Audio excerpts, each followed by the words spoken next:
Les Fossoyeurs de la Démocratie ubona umutwe w'igitabo c'umwanditsi w'umurundi Joseph Butoyi aho kumuhinga makuru we wa kabiri yararamutse ashikiriza icese ibiri muri ico gitabo. Muri make muri ico gitabo Joseph Butoyi adoma urutoke ku bitagenda neza mu gihugu kimwe yise Republika y'Ingoma na Republique d'Istanbul mu Gifaransa. Muri ico gihugu Joseph Butoyi akaba yaciye ku musore akiri muto yajeje amashure ariko arabura akazi muri leta y'ico gihugu. Ariko rero acaronka akazi mwishirahamwe OIDEB. Numujene umwana akiri muto mugabo yaheje amashuri akeneye akazi mugabo acaronka akazi n'ishirahamwe ryitwa OIDEB ou Observatoire International de Démocratie Buissonnière. Iryo shirahamwe ryamuhaye akazi kugira ngo arirabire ibiba muri ico gihugu citwa Republique d'Istanbul.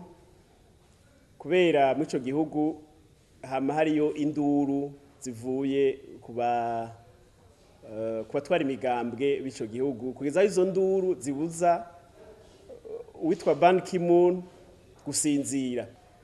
Uwo mushakashatsi yitwa Kopo nawe nyari mushomeri mugo yigira umushakashatsi yasanze mu ico gihugu abantu birirwa bajyana hariho umuntu yitwa Kupetor icakora nico guca imitwe imigambwe n'andi mashira hamwe abantu ataco bamaze.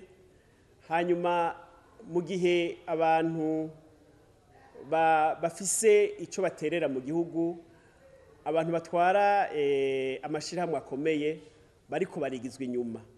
Ico nabashikiriza nuko gihambaye nuko umuntu avuze ati jewe ngomba gukina umukino wa demokrasi yokwemera umukino akemera amategeko akareka gucinyiza